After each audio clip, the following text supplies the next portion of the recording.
It is never too early for some spicy hot takes. That's what we're going to do here for the Sickos Tuesday night Spike Week Sickos episode 1. Myself, Eric Beinfor, Rob Coakley. We're going to dive. We're not starting at the beginning. We're starting with the spiciness. We're starting with the hot takes for 2023 fantasy football. Who's going to outperform? Who's going to underperform? And everything crazy there in between here at Spike Week. Let's do it.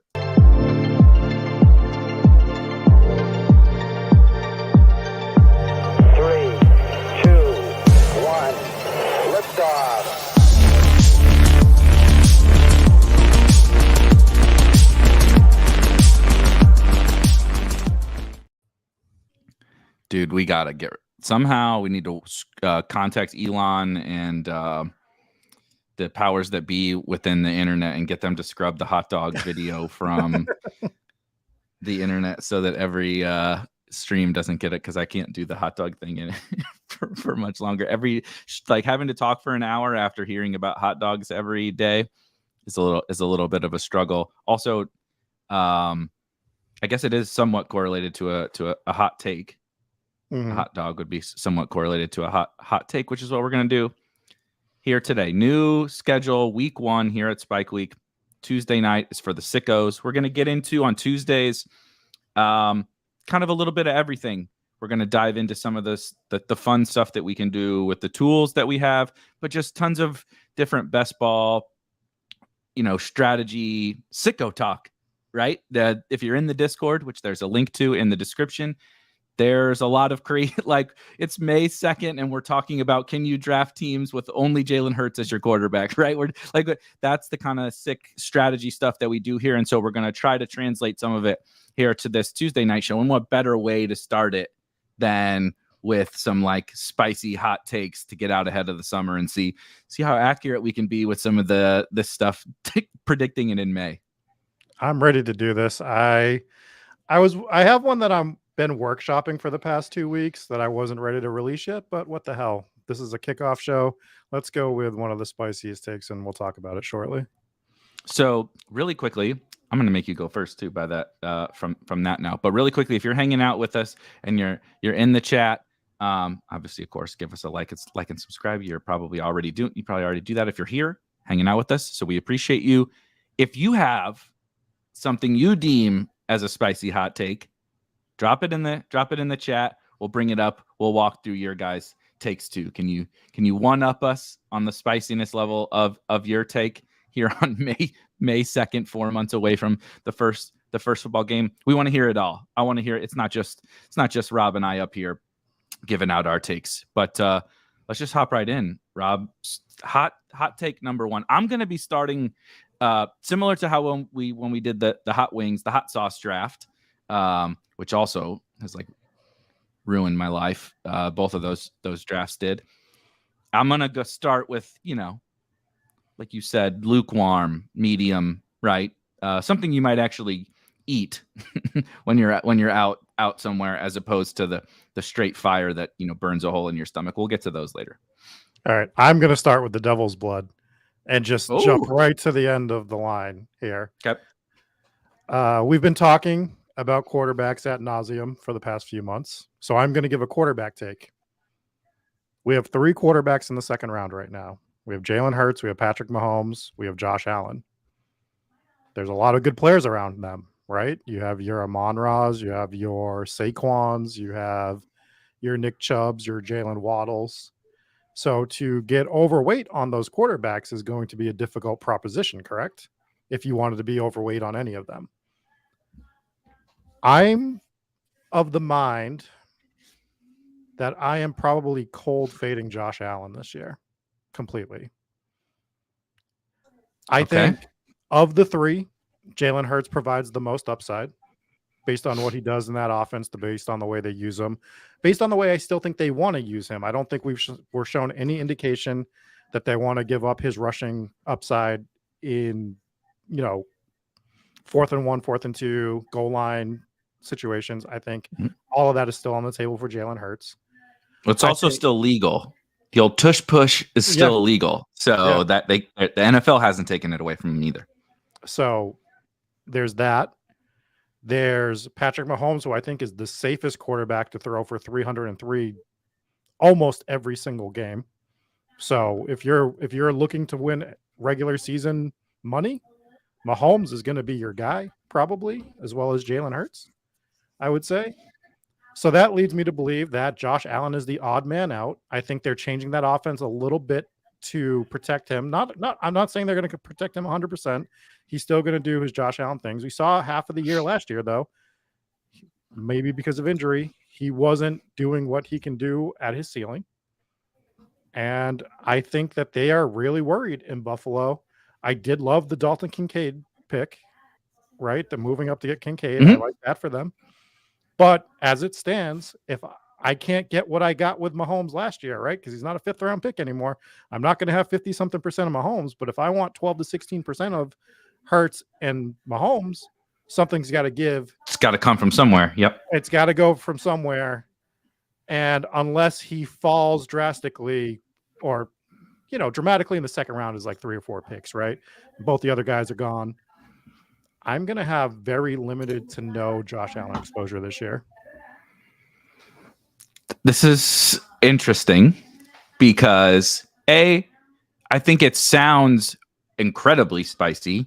Like, you moron, just take your requisite number of Josh Allen, right? That's what a sane person. This is a sicko show, as you see at the top here. We are not mentally well in terms of our fantasy takes or real life. I guess we're talking about fantasy football on May 2nd. But the normal person would just say, even if you dislike him, right, just take him here and there right, just mix him in type of thing. But you and I have also we talked a lot last year about in theory, that makes sense, like spreading out your exposures, right? Just like, oh, maybe Josh Allen falls a little bit, I'll take him on this particular team or whatever. But a quarterback can be a little bit different. It's a little more bust proof, right? Outside of injury, Josh Allen is pretty bust proof.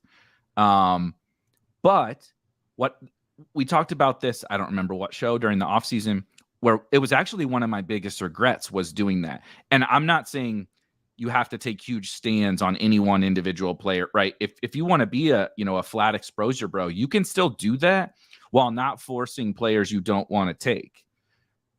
And I mean that in the example from last year was like Dalvin Cook, Najee Harris, Derrick Henry, were first or second round running backs that Joe Mixon, that I did not want. Like, I hated them. I had them like ranked way lower, way lower than where they were going.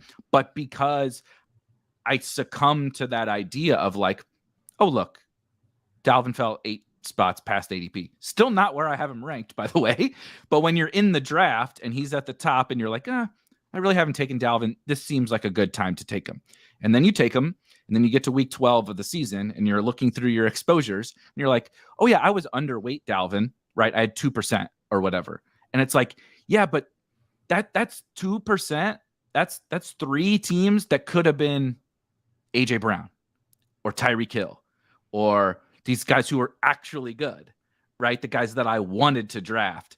And so it kind of like, you could still, right? You could still have 16% of Tyreek and AJ, just like you said.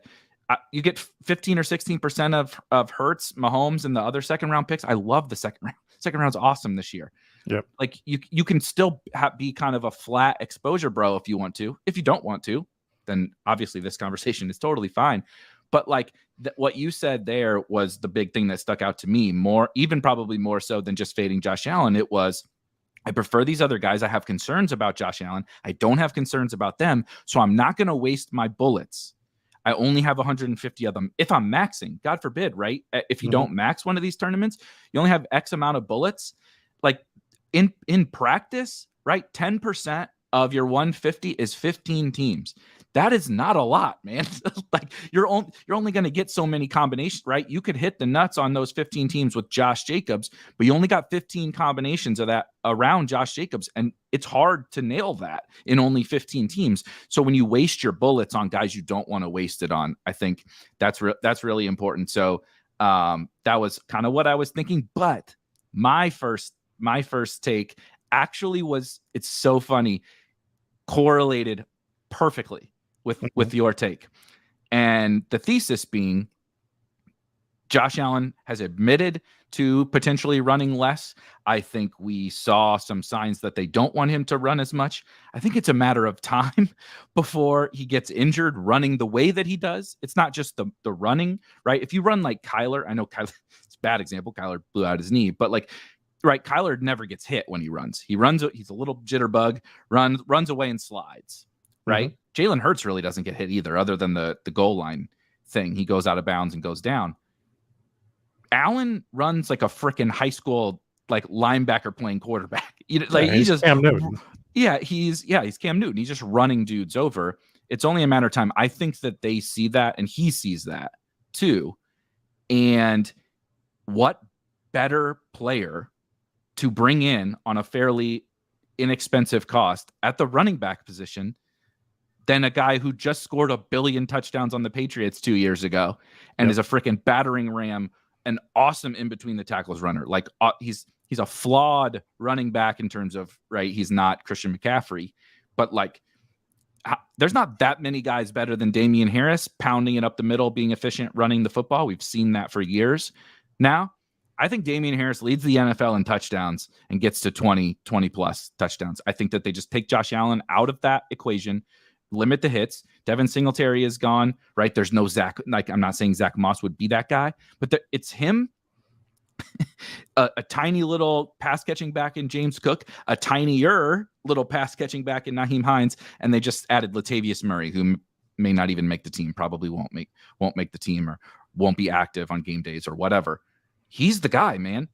If they get down there, like Jamal Williams, like everybody was like excited about Jamal Williams last year. This is Jamal Williams on freaking mega steroids because he's going to be efficient running.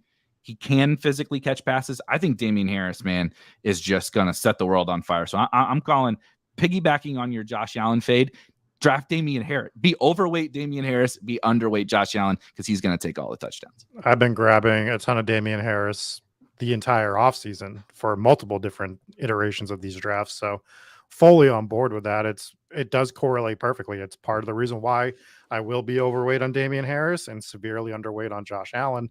And that doesn't mean that Josh Allen isn't capable of an explosion game still or anything like that. He's going to have those games. He's Josh Allen. Yeah.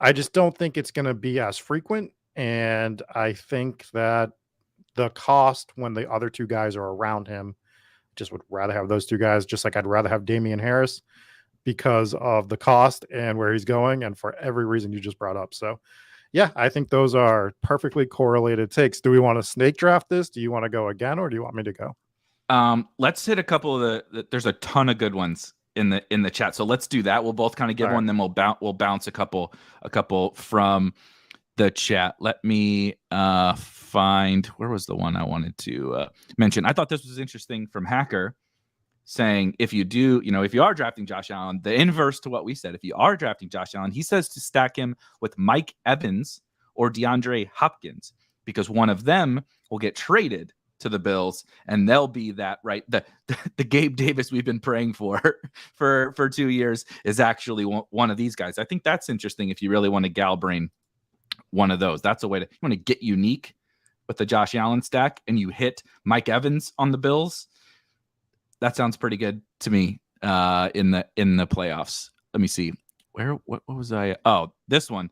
I love B. Kurt, but he's pulling Karain level heat checks because he's been really crushing it for us. If you don't know B. Kurt, he's in our Discord. Obviously, he's producing some awesome video content for us. He produced a really, really funny video today after the Discord draft that we did. But he's heat checking the shit out of his takes now. I believe he also was on Damian Harris, so we're feeding into his ego. But he says Jimmy G will be on at least one 500K or more lineup. For people that are maybe not aware with the best ball payouts, there's only going to be a few tournaments where you can win 500K. So that's a top 2 finish on the playoff side of BBM or winning the regular season prize. If Jimmy G wins someone the regular season prize first out of 600 and something thousand teams, or right, winning the DraftKings Millie or maybe another DraftKings tournament, there's not going to be a lot of tournaments in that with this prize. And he's calling Jimmy G. What do you think about that one? Well, what I like about this, that as the newly elected director of media and marketing at Spike Week, that I can do my first public firing of B. Kurt for having this take. I mean, bro, I want some spicy takes, but I don't want insanity. Like, what is this? Jimmy G is going to win people money? That's never happened before. He's 106 years old now. He's on potentially one of the worst offenses in the league going into this year. I think, anyways. I'm fading the Raiders as a whole. I can't get behind Jimmy G being on at least one 500K or more lineup. It's more likely he doesn't even finish the season as the starter. That would be my, which is not that spicy, but I would be like, I think he might.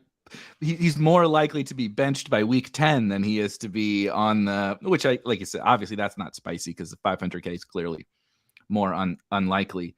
But I think, dude, he's been fine, like from a real life football perspective in like, right, EPA and all that shit on the 49ers for such a long time.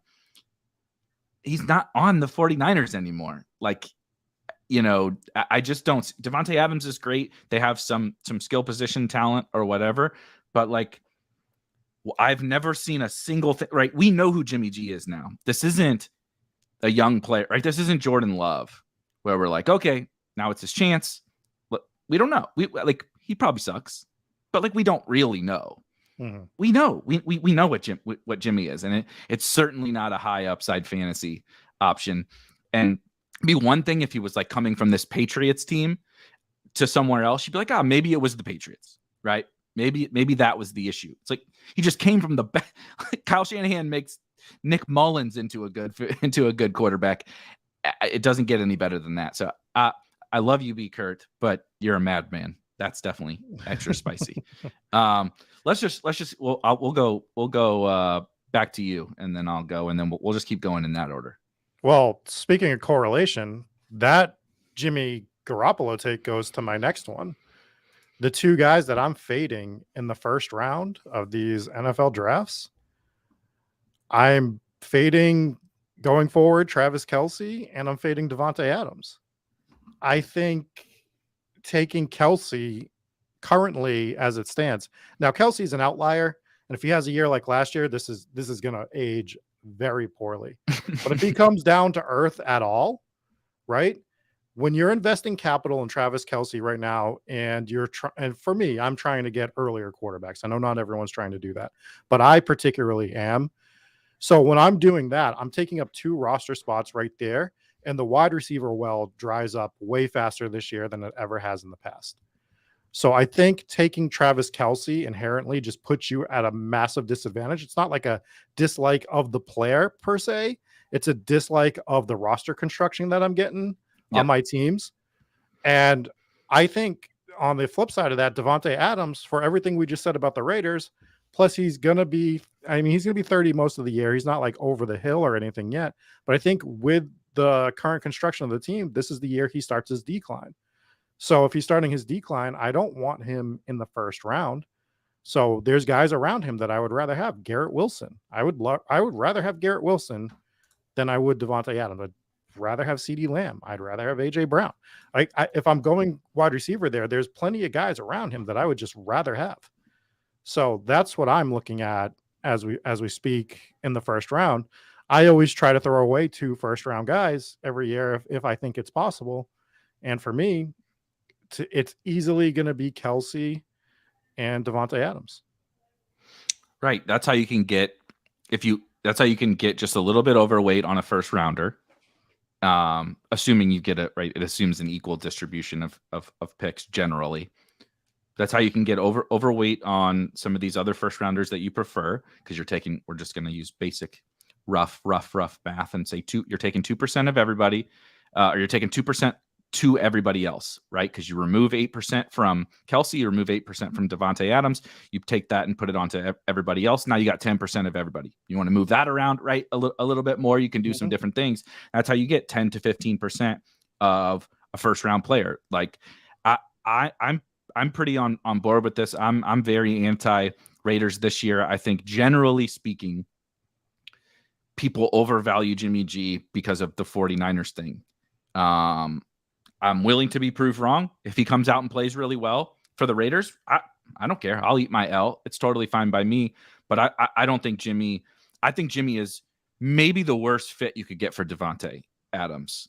And then the offense now, like, how are they going to be explosive other than Davante, I guess? But Jimmy doesn't throw the ball down the field, right? So you have Jacoby Myers, Hunter Renfrow, a rookie tight end.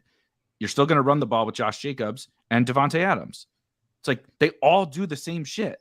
They all operate in the same area of the field, which is, I guess, kind of good for Jimmy because that's where it's the only place he'll throw the ball, right? Over the middle or short. But there's no explosion in that offense. Davante's best skill is being on the outside and just he's uncoverable. And even when he's covered, he's not covered. But that's not how Jimmy plays. When does Jimmy? You ever seen Jimmy throw a 20-yard back shoulder fade in his life? Like, no, that's Aaron Rodgers. That's all he did, right? How many times did Davante, right? He's covered. Rodgers throws it back shoulder, catches it, tiptoes the sideline, 30-yard catch. Like that's and Carr was reasonable with that too with Davante because Carr's a pretty accurate passer and he'll throw it down the field. I just don't see it, man. With Jimmy, it just feels like an awful fit. Davante is an awesome football player. Same thing you said with Travis Kelce. Like, I don't have a negative thing in my soul to say about Davante Adams or Travis Kelce as players, but like, it's a fantasy game, man. Your situation matters. And so I'm just going to be a little bit lower, right? If Davante falls, maybe we do get, a lot of sentiment that agrees. And I think it's possible because some guys that we'll get to here in a second with mine, some running backs and such, I think are going to rise, and it could be Davante that falls a little bit. So you can always reassess, but if he's a first round or a 1-2 turn pick, I totally agree with you. I am going to use, again, kind of segueing into a guy who I would I would take right now over Davante Adams, and the player who I think is going to be the number one overall running back in all of fantasy. So I'm getting all the running back takes out of the way, apparently, here. Yes, Damian Harris is going to score 20 touchdowns and not be the RB1 because this dude is going to absolutely explode this year. Nick Chubb. Nick Chubb on the Browns, we know, like, it's similar to Damian Harris. He's in this role and he has this talent. Efficiency, not a problem. Mm-hmm. The dude is a auto lock top 10, probably top 5 running back in fantasy every year, depending on other injuries and stuff. This is the weakest class of running backs we've had. You talked about wide receiver drying up. It's partly because there's like only a handful of early running backs anyone wants to take, right? Because all these guys have aged out or they're in legal trouble or whatever, right? Dalvin, Kamara, Mixon, Connor, all these guys are, Javante's hurt, right? Brees is hurt, was hurt. All these guys have like pushed themselves out of this whole tier. And yet Chubb still kind of generally goes in the same range he's gone in for years. Kareem Hunt is gone. Say whatever you want about Deshaun Watson. He lifts the ceiling of that offense, and he certainly does not lower the floor. Chubb's been doing this with Jacoby Brissett and Baker Mayfield, and Case Keenum, and like it hasn't mattered. Now you put Deshaun Watson in there with a year under his belt. They have absolutely upgraded the skill level of the offense. They bring in Elijah Moore and they bring in Cedric Tillman in the draft to go with Amari, DPJ, and David Njoku. That's one of the better skill position groups in the NFL. You remove Kareem Hunt, and maybe Hunt will come back. But even if Hunt or someone comes back to take, kind of that Jerome Ford second running back spot in Cleveland, it doesn't, like, Chubb can be just fine. He can be absolutely just fine. If that doesn't happen and we get an elevated pass game role from Nick Chubb, right? If he moves from that, like he was borderline a 50-50 back with Kareem Hunt for a while now. If we get like Nick Chubb on pass downs, Nick Chubb with like 75% of the work, who's better than him besides CMC? Nobody to me. And like he just, everything about him screams smash and what we would call small miss, big win player. At the late second round or 2-3 turn or whatever it is he's going right now, I don't know how he misses because he hasn't missed in way worse situations, right? Jacoby Brissett, Case Keenum is quarterback, Kareem Hunt is there. Dearness was playing, right? Remember, like even with Hunt was gone, Dearness was playing. I see no risk and like all this upside for Nick Chubb, and yet I think people are treating them like I've treated him for years. That it's just Nick Chubb. He's probably going to be good, but do I really care? Now this year, you care.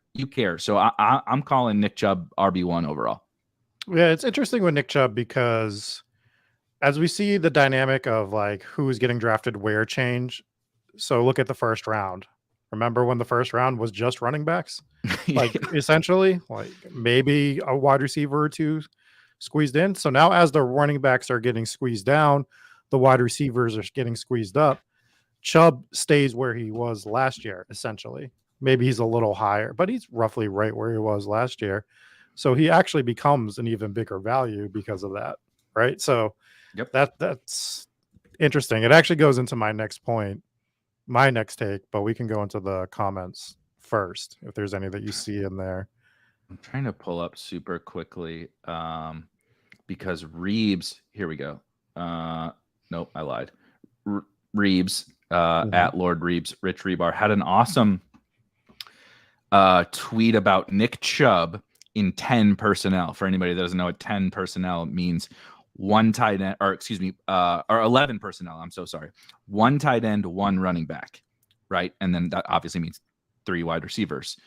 And how it was something like he averaged 8 yards per carry or something like that. And now historically, the Browns, as we know, being a really run heavy kind of power run offense, run a lot of 2 tight ends. They'll run a fullback and all that. But now, right, they trade for Elijah Moore. They draft Cedric Tillman. They don't have Austin Hooper right anymore. It was gone a couple of years ago. They're slowly moving into this 11 personnel offense, which is kind of a more modern offense. And like that's what, if you remember Sean McVay just carving people up in the run game for multiple years, he would just stay in 11 personnel, right? It's always Higbee at tight end, Kupp in the slot, and and one running back. And like Chubb is just like the dream for that, dude. If you have Watson with Cooper, one of the outside wide receivers, Elijah Moore and Joe, you have to respect the pass. And now Nick Chubb is going to average, 6-7 yards quarterback too. With a mobile quarterback. It's just like I just can't find a negative, really, I guess, other than Hunt comes back, which isn't really a negative. It's just maybe takes a little bit off that ceiling that we've been looking for. I guess the only negative would be if Watson is just complete absolute dust and that team can't move the ball at all. Yeah. That it doesn't matter how good Nick Chubb is, the opportunity is just not going to be there. But I have a feeling that's not going to be the case. I don't know if Deshaun Watson regains his, superpower levels that when he was like amazing, but I don't think he's going to be as bad as he was last year either with a full year, with getting the half year and getting a full year of off seasoning under him. So I think Nick Chubb is pretty golden this year. I agree. This is not a hot take, but it can segue into a hot take for us. Cameron asks, will the $3 million team be more likely to have a 0 RB build this year? Do you think structure of BBM, the way the NFL is, the way ADP is, does any of that make you think that 0 RB is more likely to be on the winning team in BBM? Actually goes into my next hot take. The best ball mania. Shout out Cameron. As ADP stands at the moment, the winning best ball mania team will have a hero RB construction. And the hero RB will come from end of second, early third round with Nick Chubb or Tony Pollard or one of those running backs in that range. So the winning construction is going to be hero RB with a top 5 quarterback. And then you're just pounding wide receiver for the rest of the rounds through there. Through the rest of the first 7-8 rounds, you're getting your 4, your 5 before you take your next running back.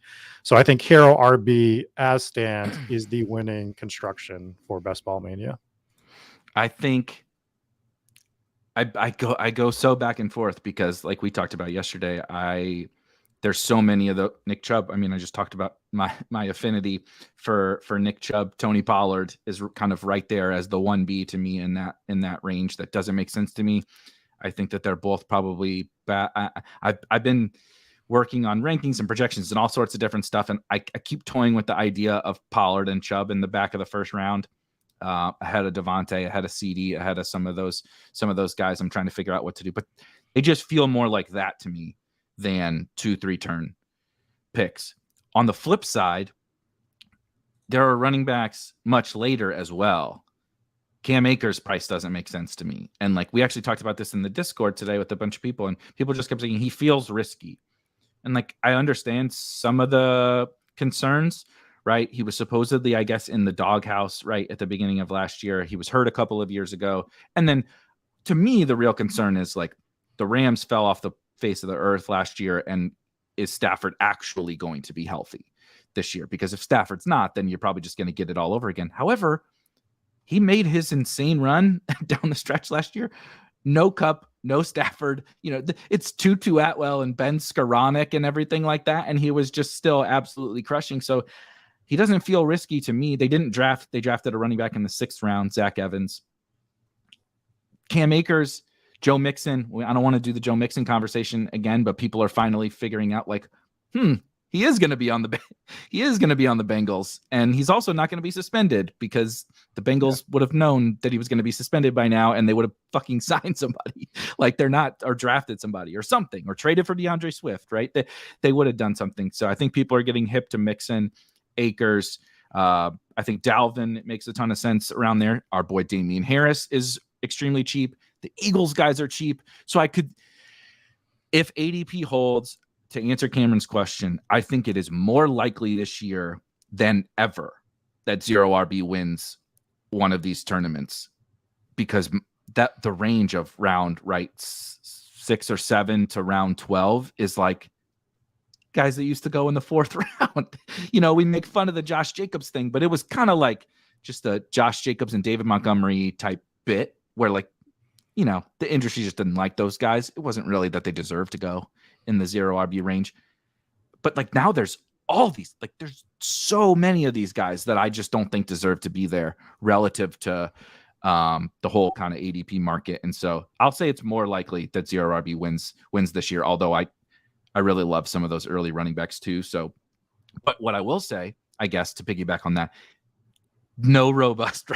don't draft robust running back teams. Don't draft, you know, I don't even think, I know Kareem won last year with the double tap running back at the start.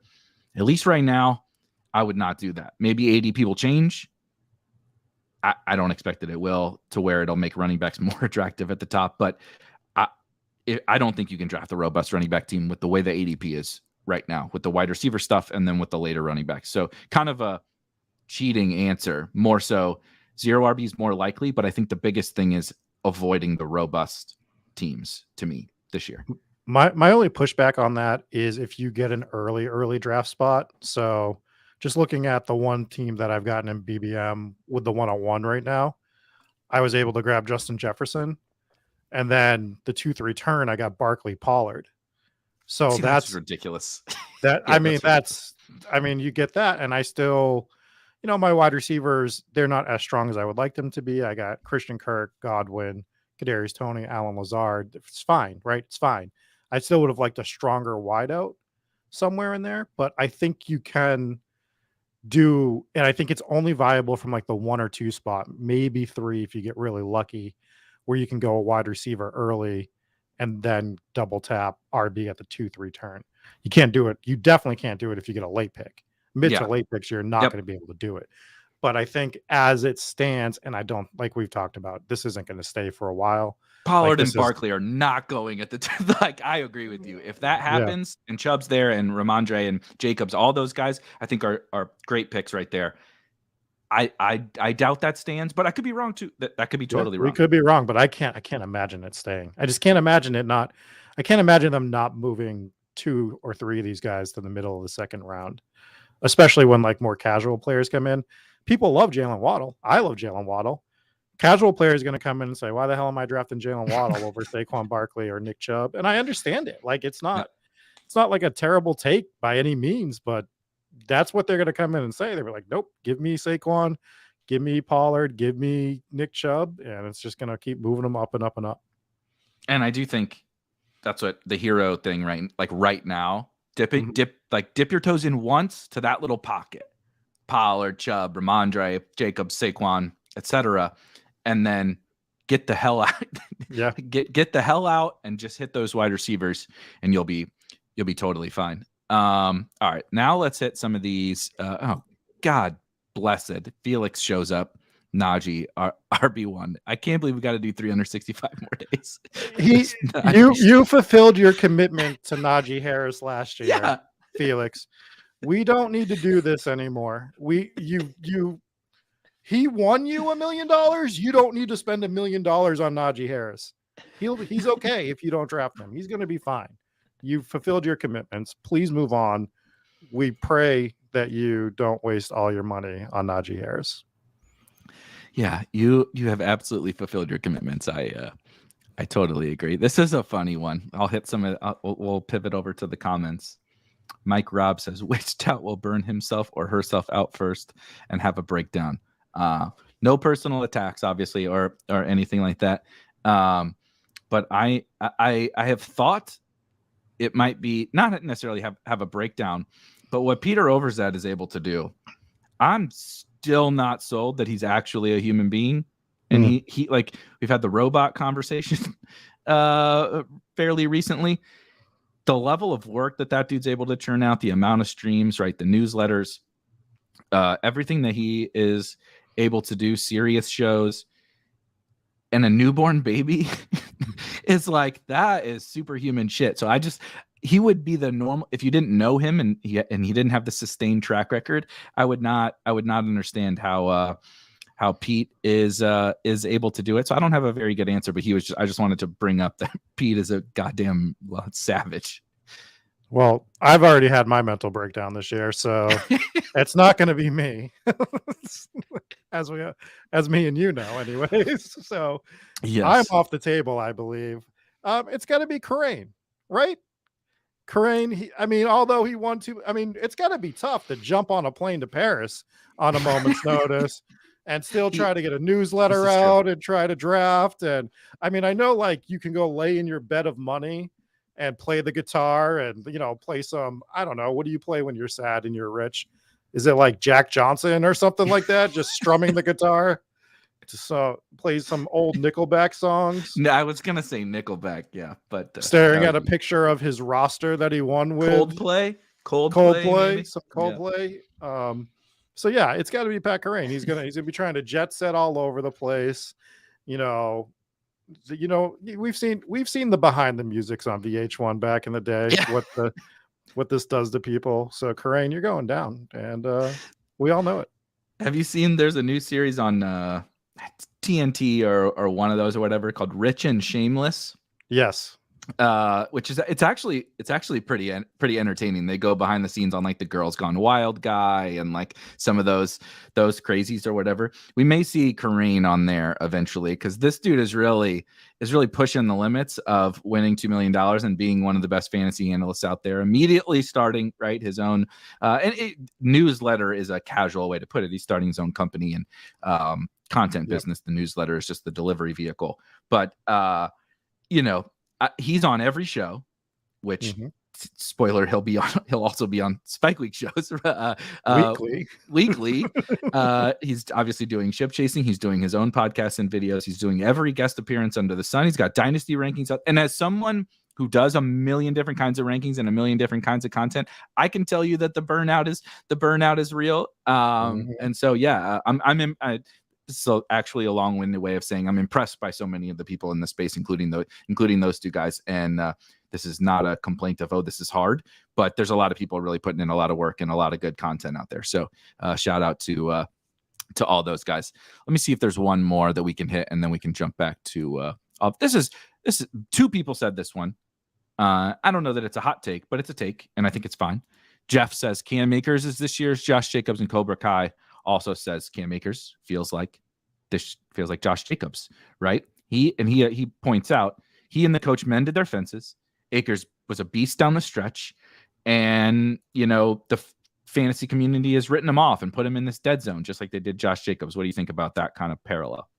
I was grabbing a decent amount of Cam Akers early, and I still will grab Cam Akers. I think the problem for me at the moment is that's like where I'm grabbing that last wide receiver right now to feel good about that team in general, but doesn't mean that's what I'm going to continue to do.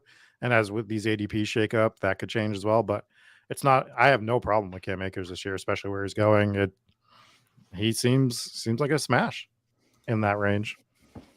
All right, what's next for you? I think I just went with the hair RB stuff. Oh yeah, you're right. Okay, we're pivoting away from the structure talk and the tout talk. We're moving over to my favorite. I'm calling all my shots on like I said, RB1 and the 20 touchdown, which probably makes Damian Harris a top 5 running back just on the touchdowns alone. The rookie wide receiver 1 is not Jackson Smith and Jigba. It's not Jordan Addison. It's not Quentin Johnston. Jalen Hyatt. Jalen Hyatt wins the Biletnikoff at Tennessee, slips to the 3rd round to the New York Giants. I don't even want to say slips. That's he was going in probably going to go in the late 2nd or 3rd. It's about where we probably had him pegged. But he lands in the absolute dream spot. We put together a YouTube short that was actually like Quentin Johnston in New York is the dream landing spot for Quentin Johnston. And Jalen Hyatt got that landing spot. A speed, playmaking outside wide receiver in an offense with Brian Daboll, who we've been talking about for multiple years now about how he crafted Josh Allen and the Bills offense, turned the Giants with Daniel Jones and Saquon Barkley and a bunch of CFL wide receivers into a really good offense and a playoff team. Now they add a bunch of slot receivers, right? They have like not all these guys are going to make the team, by the way, because they have a million wide receivers on their roster. Crowder, Shepard. But the point is they re-sign Hodgins. Yeah, air quotes wide receivers. That's why I said CFL, because they're not going to be in the NFL for much longer. Yeah. Darius Slayton and Isaiah Hodgins are not like they're NFL level. They're actually NFL level wide receivers, unlike probably Jamison Crowder and Sterling Shepard and stuff now. They don't have the one thing he does, make big plays. He's not gonna. We're talking about Devontae earlier with he's just an artist. Devontae's a freaking technician. That's not Jalen Hyatt's game. But he provides this element to an NFL offense, and particularly to the Giants offense, that is so freaking necessary. I just want to show a couple of super, super quick highlights of Jalen Hyatt, because this shit is ridiculous, man. Like, absolutely ridiculous. The way that he makes plays.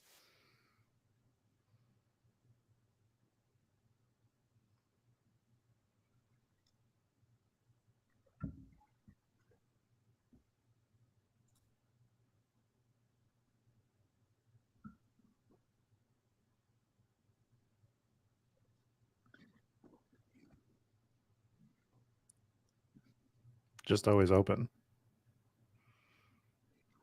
Look at this.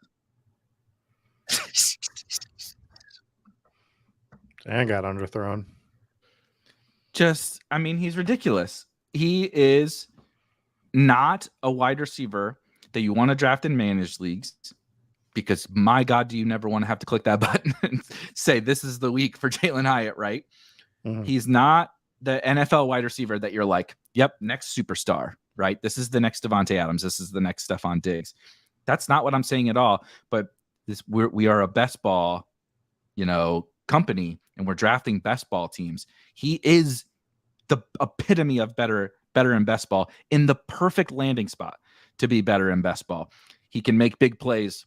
As we saw from a couple quick highlights, he can make big plays after the catch because he's just so ungodly fast in a straight line. He can also make big plays just taking the lid off the defense. And literally those are the two things that the Giants offense needs.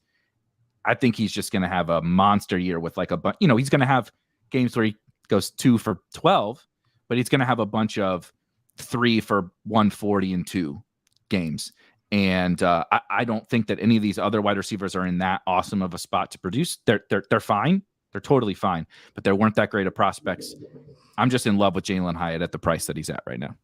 And he's going around players like Antonio Gibson, Zay Jones, Derek Carr, Adam Thielen, Dawson Knox, Donta Foreman, Dalton Kincaid.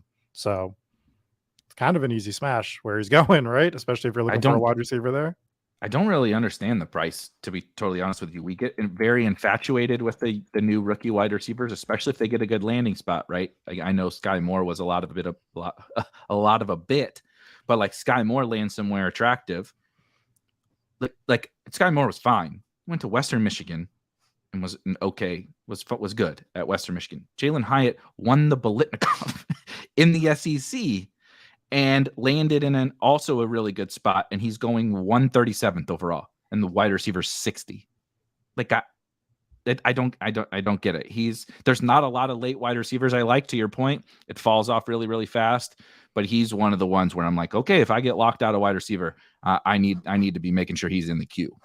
Yeah, and I'm not saying he's Garrett Wilson. What I'm going to compare him to with Garrett Wilson is the draft spot. So Garrett Wilson, to me, was one of the easiest smashes in the 11th round or whatever it was last year. I had 20-something% of them. If he stays around players like that, my Hyatt exposure is going to be relatively high to the field because of the spot. I think he's going to move up a bit, but I don't think he's going to move up tremendously. So still might be, especially with the wide receivers drying up early, 9th round Jalen Hyatt might be 11th round Garrett Wilson from last year. Yeah.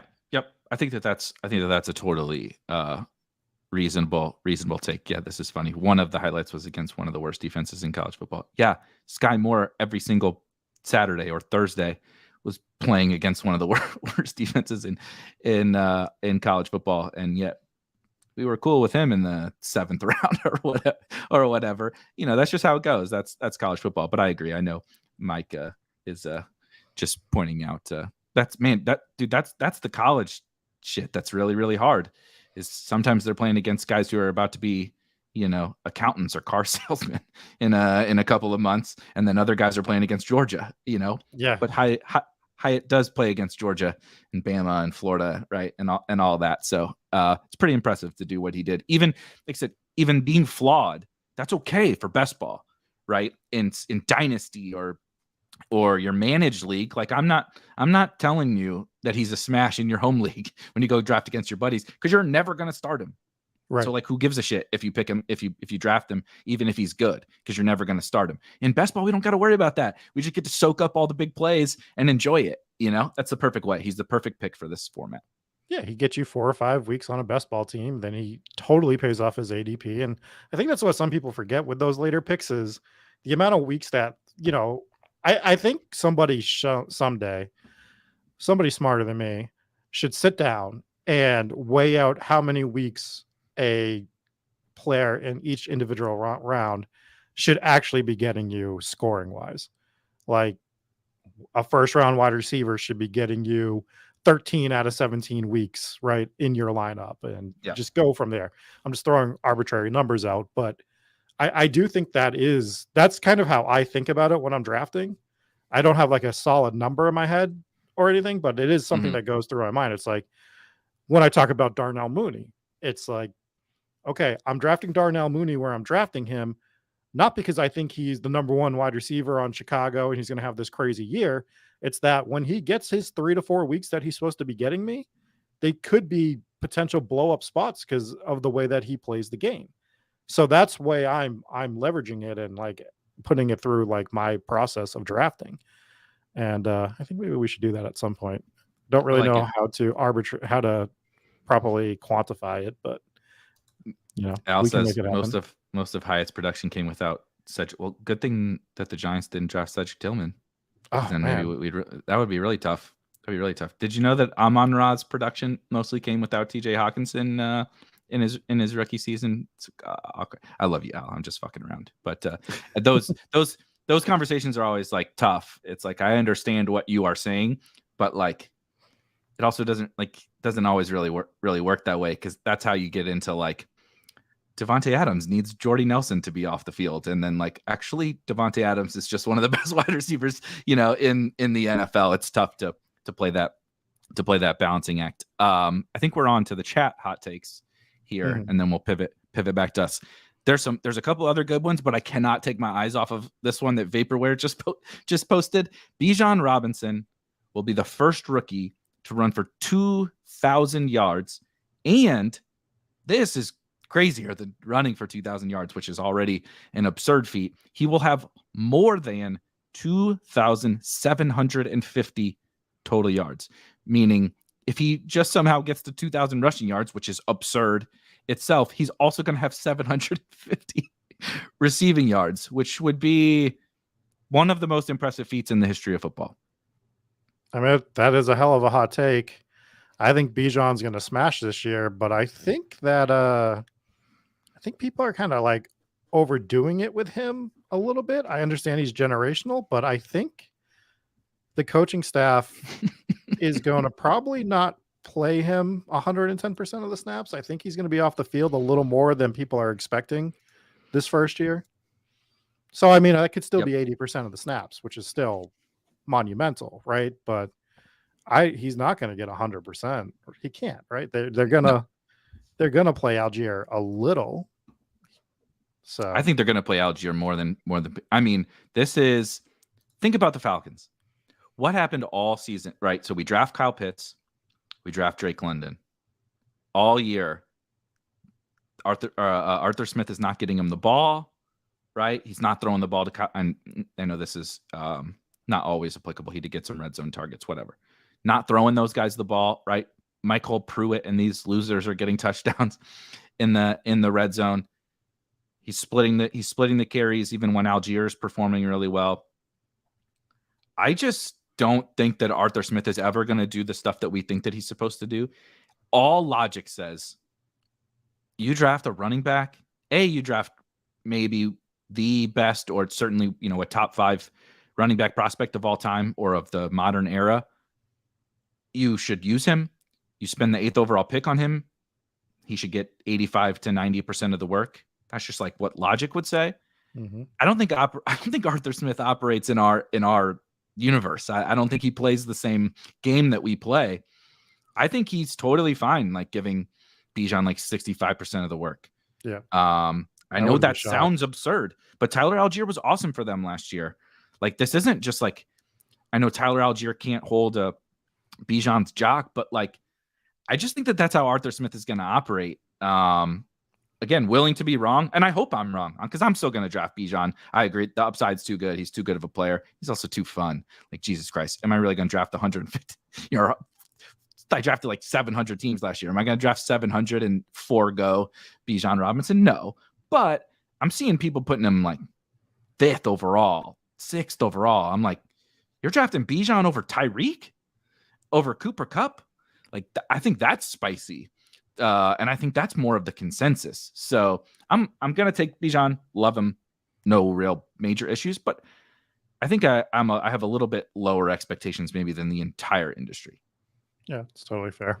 I mean, I still going to take him here and there, but I don't think he's going to do what other people are thinking he's going to do. I definitely don't think he's getting 2,000 yards, but kudos to that absolute spicy fire take, because it is a hot take.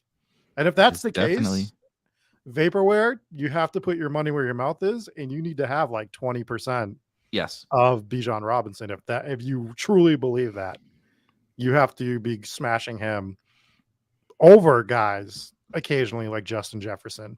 You have to one-on-one him sometimes. You have to get the different constructions. I would definitely forego Kelsey, like to your kind of using your strategy before. Mm-hmm. So Bijan has, about pick 9. Him and JT are pretty close. He's generally maybe a pick ahead of JT. I would definitely take him if that is your stance. He is going to blow the roof off Atlanta. I would definitely take him before Diggs. That's not even a question. Yeah. I would definitely take him before Kelsey, and then I would be mixing him in ahead of the Tyreeks and such of the world. And I try to go get myself, like you said, 20% Bijan or something. Yeah, I mean, that's just the way you would have to play it. I'm just kind of looking. 2 of my drafts, he went in the 4 and the 5 spots, so he is going to get pushed up, I think, a little bit throughout the next few months into those spots. It wouldn't shock me. But yeah, Mac thinks he's going to pass Kelsey, which I don't think is so tall. It's hot take not super hot takey, but I don't find it too difficult to do that either. I think it's possible. He won't pass Chase. He won't pass CMC. He won't pass Jefferson. There's 3 guys that are untouchable at the top. Yeah. But that's where he's gonna go. So I think it's back to me. Yep. One more apiece, and then if you have any left in the chat, Rob and I'll each drop one more, and we'll hit a couple of the last ones from the chat before we get out of here. All right. So there is a 100% success rate between the winner of Best Ball Mania and the Spike Week Royal Rumble. Karain not only won Best Ball Mania, but he also won the Royal Rumble, right? It's going to happen again this year. The winner of the Spike Week Royal Rumble this year will also win either. You know what? I'll just keep it the Best Ball Mania. Will win Best Ball Mania again. The 3 million. The 3 million. Okay. And it will be me. I'm winning both. Somebody has to do it. It's a tough job. Yeah, that's true. It is it's very tough. That's a fact.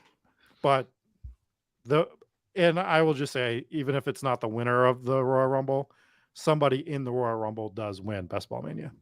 Okay. Well, that is what I will say is not to toot my own horn, but I did finish last in the Royal Rumble last year, so I know what I'm talking about. There are a lot of good smart drafters in there. Even our boss Dan Bach comes in off the top rope, literally, and is drafting poolside, right? Like flexing on all of us, and is drafting competitive teams. So like even everybody's good. Everybody's good in that draft. There's no easy outs, I guess, except for me in that. I was definitely I had a Bears onslaught and trade. And my quarterbacks were Lance and Fields. Hey, shout out to me for drafting Fields. I got Kelsey in the front. Like, how do you fuck up a Justin Fields and Travis Kelsey team and finish last? I sure as hell found a way to do it. I'll swap it around a little bit, and but piggyback on kind of what you were saying. I think that the level of intelligence, kind of innovation, willing to approach best ball in a unique way and try out different strategies, the willingness to understand things like payout structure, uniqueness, all that kind of stuff that I see amongst the people in the Spike Week Discord, and the readers, the people watching this. Shout out to you guys. Like the people, like I learn from it. This is one of those things where I think a lot of, and this is not a knock on anybody, there's tons of smart people creating content, doing streams or whatever, where people are like, I'm just going to tell you who to draft and how to draft in terms of like creating content. And how we do it is like a little bit different. Of course, we give our takes, and we all think we have some things that we may do better or have some ideas on how to win. But I think the biggest thing that about the whole Spike Week space and the thing that we've built is that community. And I step in there every day, and like it's like BBM dropped, and like I'm rejuvenated, man. Like it's been kind of a long off season.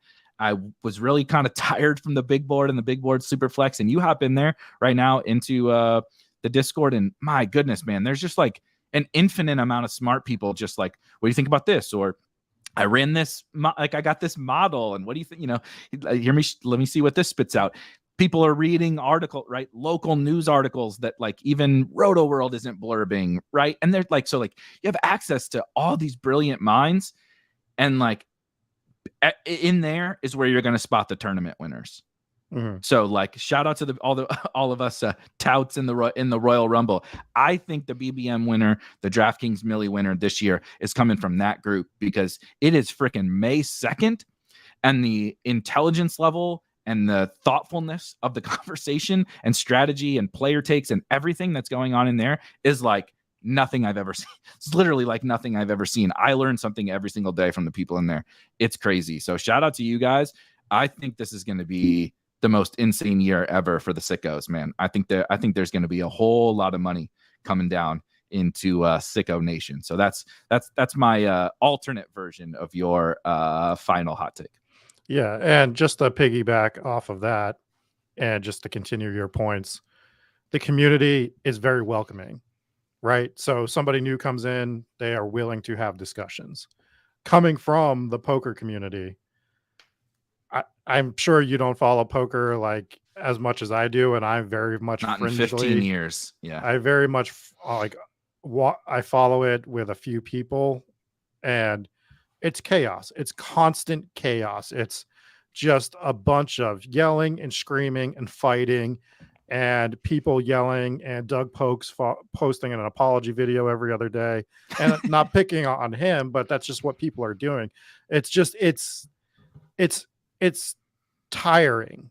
That community as a whole is tiring, and best ball could totally be that. And specifically in the Spike Week and a few other discords, I see it not like that.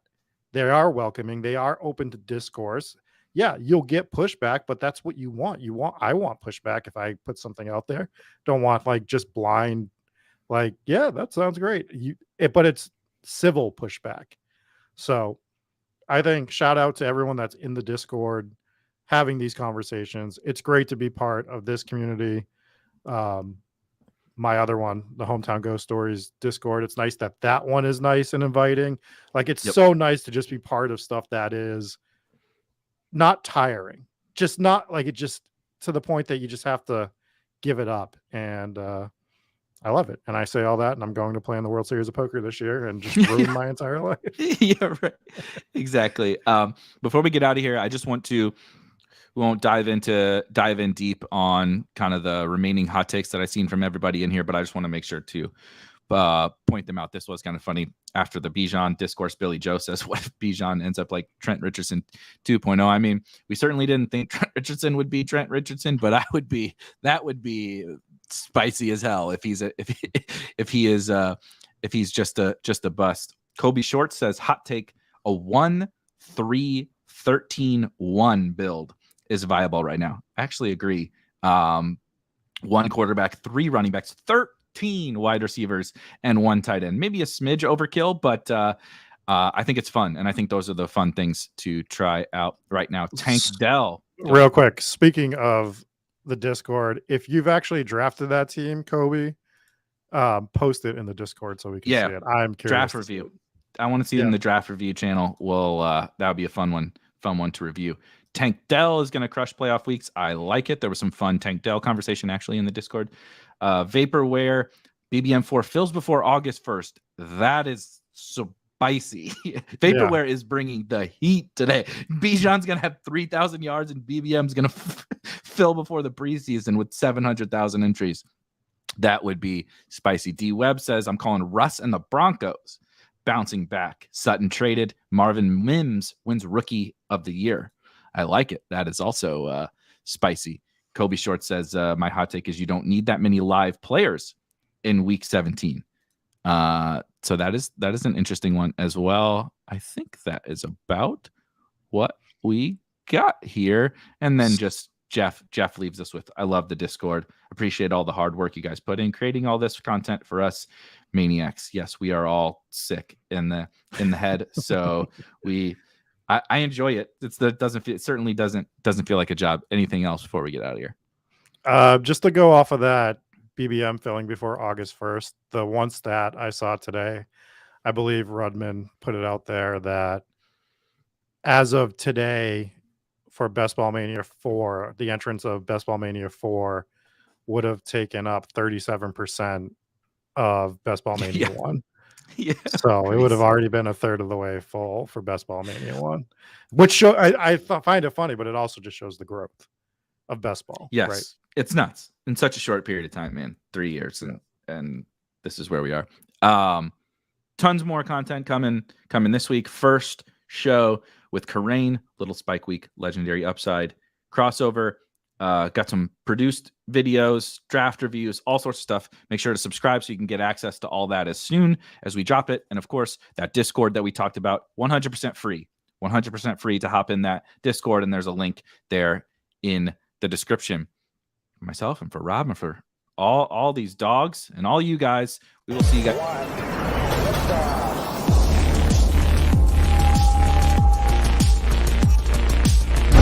Woo! Those were some spicy takes. Want to stay up to date with all of the other spicy takes we're going to have over here at Spike Week? Why don't you press that subscribe button below? You turn notifications on, we draft a team, boom, you know about it. We have another spicy take, boom, you know about it. You can be there, you can draft with us. You want to stay up to date? That's how you do it. All right, we'll catch you later next time here at Spike Week.